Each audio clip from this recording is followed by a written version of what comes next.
19 h, bonsoir, mercredi 7 juillet, bienvenue sur La Première, voici votre journal d'information. Les matériaux de construction, c'est quasiment de l'or. La pénurie touche de plein fouet le marché. Le Fénois n'est pas épargné. Les professionnels s'inquiètent. Les pouvoirs publics veillent. Ils accompagnent. Le bâtiment est un bon thermomètre de la vie économique locale. C'est comme un livre à écrire à plusieurs mains. Cela demande du temps, des échanges. La gestation est souvent difficile pour parvenir à peaufiner la conclusion.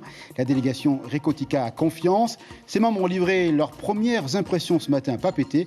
Leurs sentiments, est pour l'instant positif.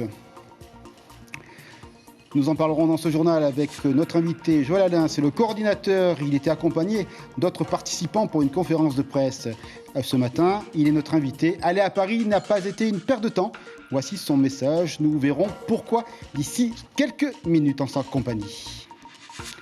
Ne pas laisser les incivilités et la délinquance s'installer souveraine dans l'espace public à Pirée. La mairie passe le braquet supérieur. Le but, assurer la tranquillité citoyenne. La police municipale sera active et de jour et de nuit. Et à court terme, la ville sera balayée par 48 caméras de vidéoprotection. L'Es-Béton, une formule dont l'intensité ne gagne pas le monde de la construction ici au Fénois. Bien qu'à regarder la pénurie des matériaux, s'enquister, le vertige est là, notamment pour les professionnels, avec une conséquence possible, l'inflation des prix. Elle donne lieu à des mécanismes publics pour en contenir les effets éventuels. Une commission de suivi des prix a d'ailleurs été créée par le gouvernement local. L'heure est donc aux questions. Un dossier signé Jeanne Péquette avec Patrick Sinsing. Je suis à 325 millions. Je divise par 3000. Ça fait 5000 francs par jour. De pénalité. 10 jours, 1 million. Ce chiffre, c'est la pénalité que ce directeur d'entreprise spécialisé dans la construction risque de payer s'il ne respecte pas les délais de réalisation du chantier. Car depuis février 2020, en plus de la pandémie, c'est à une pénurie de matières premières comme l'acier, le PVC, le bois ou encore le béton à laquelle il doit faire face. Et si jusqu'ici il réussit à conserver ses employés, c'est parce qu'il bénéficie d'une aide du pays. Nous avons un CSE, un contrat de soutien à l'emploi, et nous allons certainement le prolonger au-delà du mois de novembre, puisque nous sommes toujours en difficulté depuis plusieurs années sur l'emploi. Clairement, votre message aujourd'hui, quel serait-il ? Écoutez-nous, comprenez-nous, et rédiger des lois qui nous permettent de passer ce cap très difficile. Car 1500 salariés en dépendent. La Chambre syndicale des entrepreneurs du bâtiment et des travaux publics de la Polynésie française l'a signalé au pouvoir public. Le public qui représente 70% des commandes, sauf qu'elle ne voit toujours rien venir malgré les annonces des grands chantiers. On est dans l'expectative parce qu'il faut garder espoir, parce que c'est ça qui nous fait avancer. Mais aujourd'hui, on attend des annonces concrètes et surtout, on est un peu pragmatique. Et aujourd'hui, on attend que les chantiers démarrent surtout. La Chambre a ainsi préconisé un observatoire des prix pour une meilleure visibilité sur le long terme, car la vision du secteur se borne à 2022. Une requête qui a fait écho auprès du ministère de l'Économie, Yvonique Raffin, qui planche sur la mise en place d'un comité de sortie de crise. C'est un comité qui sera en fait composé des représentants de l'État, des représentants du pays, c'est que des techniciens, donc de l'IOM, de la DGFIP, de la DICP, de l'ISPF, et surtout aussi des partenaires bancaires et du tribunal mixte du commerce, qui sera là en fait pour écouter d'abord les entreprises en difficulté et qui est chargé de leur apporter les réponses à leurs problématiques, à les orienter le mieux possible et puis à les accompagner. Et dès aujourd'hui, Yvonique Raffin s'engage à demander la clémence pour ce qui concerne les pénalités auxquelles est soumis le secteur. Et une citation pour continuer ce journal. Sincèrement, nous n'avons pas perdu notre temps. Première conclusion, elle est signée Joël Alain, le coordinateur de la délégation Recotica. En fait, cette table ronde est le terrain préparatoire à des discussions plus au fond avec l'État central dès le mois de septembre. Si sur la question des mémoires, les avancées sont notables, le sujet des indemnisations reste peut-être plus incertain. Reportage ce matin à la conférence de presse avec Ignacio Ravino et Mirko Vanfo. Pas de mesures à présenter, non, ce n'était pas le but des 2 journées de table ronde du début du mois à Paris. Ce n'était qu'une première prise de contact pour que chaque parti puisse s'exprimer. Mais au-delà de ça, c'est le président Emmanuel Macron qui a étonné la délégation Recotica. Celui-ci aurait donné le temps, mais aussi du sens aux discussions. Notre espoir n'était pas de revenir clairement avec une liste de cadeaux qu'on nous donne. Non, nous, on était là pour poser les jalons et ensuite voir effectivement tout le travail de déclinaison qu'il peut y avoir derrière. Alors, on a eu certaines annonces, malgré tout. On a eu des annonces par rapport aux archives, puisque ça a été une grosse demande depuis beaucoup de temps de la part des associations également. Mais pas que, il y a aussi le principe de remboursement par l'État des frais engagés par la Caisse de prévoyance sociale. Ceci concerne le traitement de maladies présentes sur la fameuse liste des 23, mais il reste encore à en préciser les conditions. Depuis 1985, nous avons donc pris en charge l'ensemble des victimes. De mémoire, il s'agit de 9787 victimes. Ces victimes-là, la CPS a pris en charge. Et donc, ce sont les chiffres que nous avons annoncés. Maintenant, l'État a entre ses mains ces chiffres-là. C'est à eux à les étudier, à voir s'il y a des problèmes et tout ça, et qu'on puisse discuter calmement. Si certaines annonces devraient poindre lors du déplacement d'Emmanuel Macron en Polynésie, la date que retient le comité Recotica, c'est celle du mois de septembre 2021, date à laquelle les discussions devraient reprendre de manière plus concrète.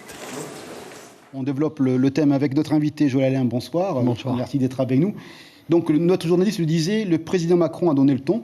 C'est le sentiment que vous avez exprimé ce matin. En quoi le président de la République a donné un sens et un ton particulier à cette réunion fort solennelle ? En fait, il a donné le ton par déjà le pouvoir de la charge qu'il a. C'est le chef de l'exécutif, quoi qu'on en dise.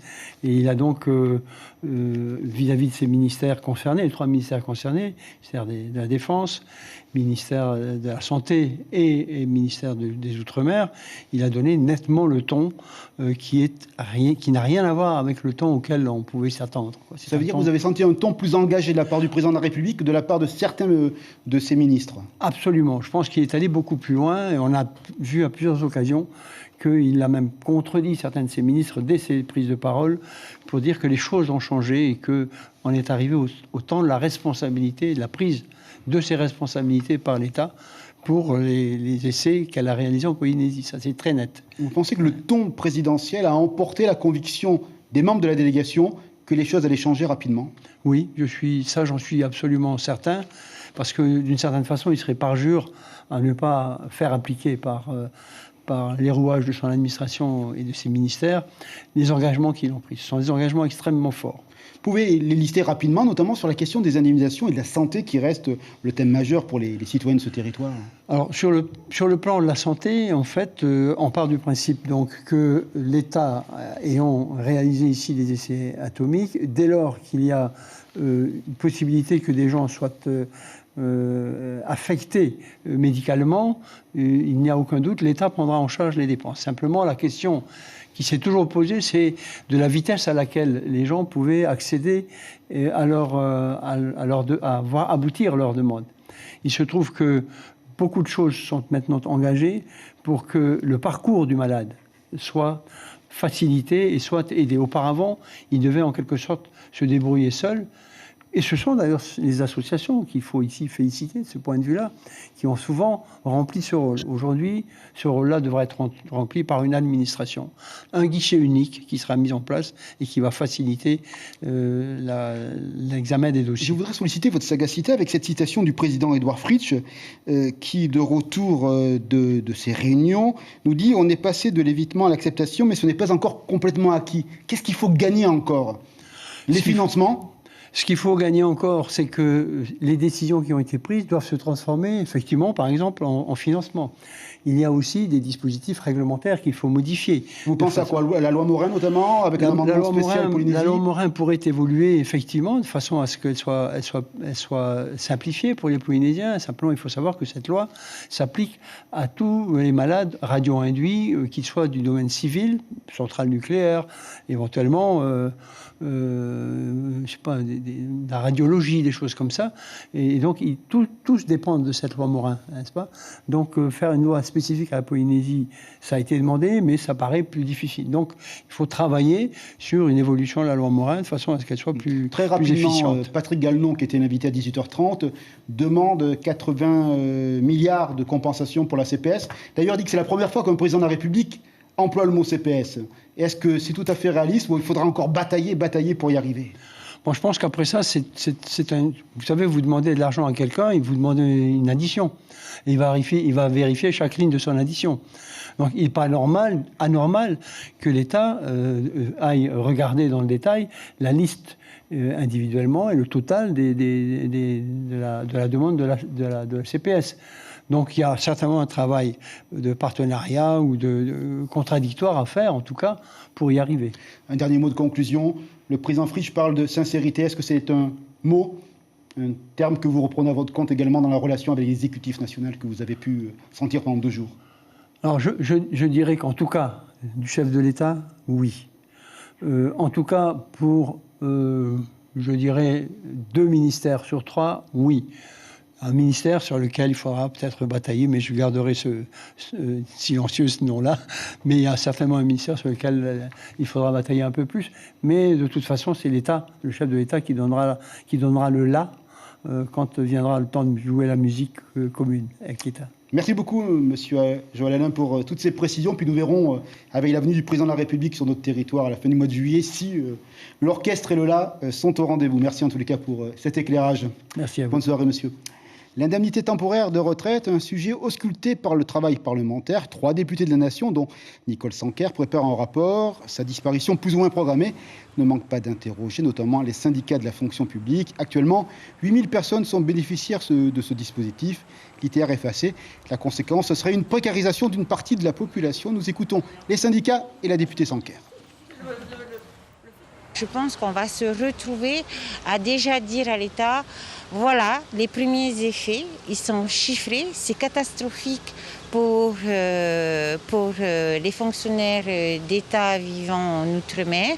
Et nous souhaitons qu'on fasse une pause sur cette réforme, qu'on gèle l'extinction de l'ITR et qu'on puisse travailler ensemble sur la meilleure manière de pouvoir compenser cette perte. Les députés sont sensibilisés à la question maintenant et ils vont porter notre voix en métropole parce que la nation à l'époque s'était engagée à réaliser des choses qui n'ont pas été faites. Donc aujourd'hui, il est temps de concrétiser.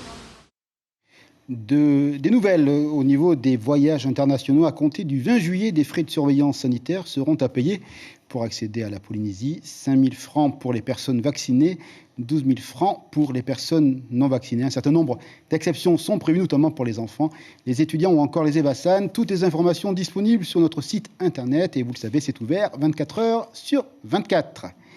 Pas une seule minute de répit, ni de jour, ni de nuit. À Pirée, la mairie mène la bataille contre la délinquance, les incivilités. Et cela, ce sera sur la durée. Tout d'abord, la police municipale travaille désormais 24 heures sur 24. Et puis, la technologie de vidéoprotection se développe. 48 caméras sont sur le point d'être installées dans toute la ville. Reportage Ismaël Tayata avec Patita Saver. On a essayé de changer un peu l'orientation de cette caméra pour qu'on puisse voir tous les autres véhicules qui circulent sur l'avenue rue Godrich. Voici les nouveaux yeux de la police municipale de Pirée. Dans la vallée de Hamuta, 3 caméras ont été installées. Grâce à elles, la police voit tout. Ici, plus d'1 millier de personnes circulent sur la route.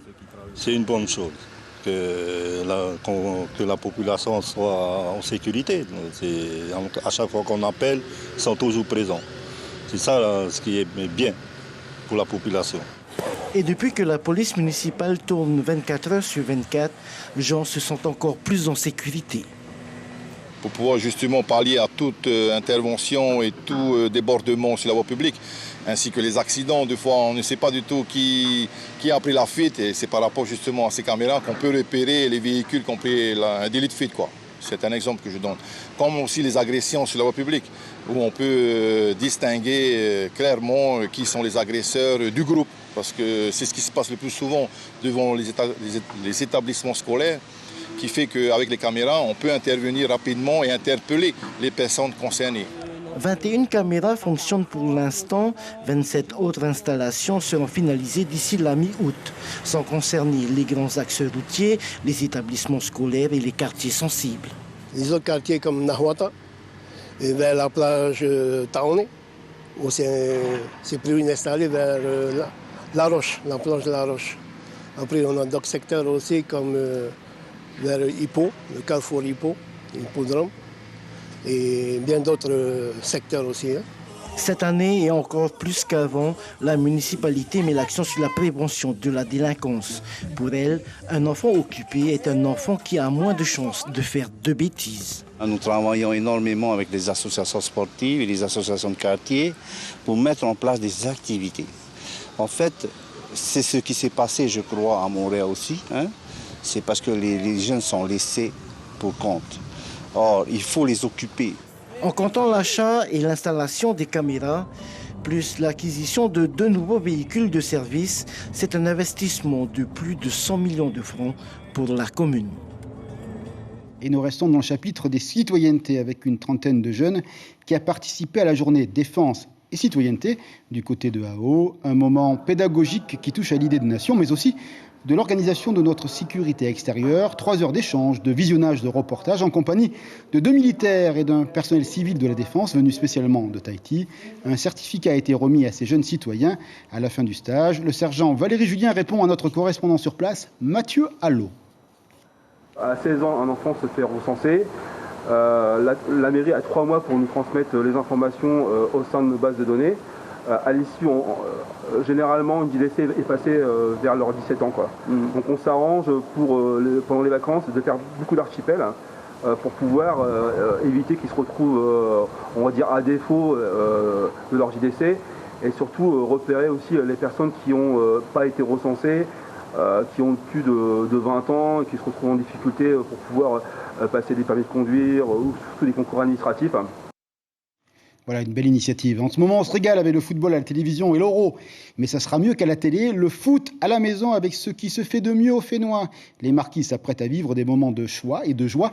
Pour la première fois de son histoire, la sélection A de Tahiti se déplace sur la terre des hommes. Une manière de saluer les amateurs de l'archipel et de promouvoir une discipline qui ne manque pas là-bas de jeunes et de beaux talents. Des matchs sont prévus contre les sélections locales et tout un ensemble de manifestations pour donner à vivre un football champagne et fraternel. Jusqu'au 11 juillet, nous écoutons des entraîneurs heureux. Ils sont au micro de Lionel Teamona. Pour nous, c'est d'abord une joie et une fierté. C'est aussi un échange. Puis là, on vient de faire un match parce qu'il y a toujours l'aspect sportif. Et je pense qu'on a montré qu'on peut les aider à progresser nous aussi. Je pense que ça va rester un événement fort pour nous Kuiva. Avec la pluie, l'état du terrain, ça a été très très compliqué. Mais on a vu une belle équipe de sélection de Nukuiva contre des jeunes de la sélection de Tahiti, donc c'est que du positif. Et aujourd'hui, c'est le football qui est gagnant, le football des Marquises et le football polynésien, donc on est très satisfait. Voilà donc pour le football du côté des Marquises avec ce grand sourire. On va continuer d'ailleurs à sourire pour la fin de ce journal de la première avec Koso & Co. C'est un nouveau groupe, la fine fleur de la musique locale réunie autour d'un éclectisme chantant avec des influences multiples, joyeuses, pétillantes, une part de vie sur les partitions, actuellement en répétition. Koso & Co sera en concert le jeudi 8 juillet à 19h à la plage à Punaouia. On écoute un petit peu, c'est sympa. Elle pose sur ses genoux la boîte à crayons. Elle regarde l'horizon. Aujourd'hui la mer est bleue avec ses blancs moutons. Elle revoit ses vacances à Menton. Dessine un soleil et ses rayons. Ta-da-da-da. La vieille dame aux cheveux blonds. Un univers musical et acoustique à découvrir donc très rapidement. 19h passées de 19 minutes sur la première. Nous vous rappelons l'information principale de la soirée. Elle concerne la délégation Ricotica. Elle a fait aujourd'hui son bilan à Papeete. Des jalons ont été posés. On dit en substance les membres de cette table ronde. Les véritables négociations commenceront au mois de septembre. La question des indemnisations reste évidemment sur la table. On a notamment parlé beaucoup de la CPS. Justement, un coup d'œil sur les journaux et le travail de la presse écrite. Nous avons reçu le titre de la dépêche de Tahiti, et bien également à notre image. Elle s'intéresse également à la table ronde et aux premières conclusions que vous avez entendues, notamment grâce à la présence dans ce journal de Joël Alain. Merci d'avoir été fidèle à notre rendez-vous. Restez donc sur notre chaîne avec tout de suite de la danse, mais aussi tout à l'heure l'école de la vie, un feuilleton, et puis également le côté science avec Jémy. Très bonne soirée sur la première. On finit tout de suite avec de belles musiques du côté de la place de Tahota. Bonne soirée, à demain soir 19h.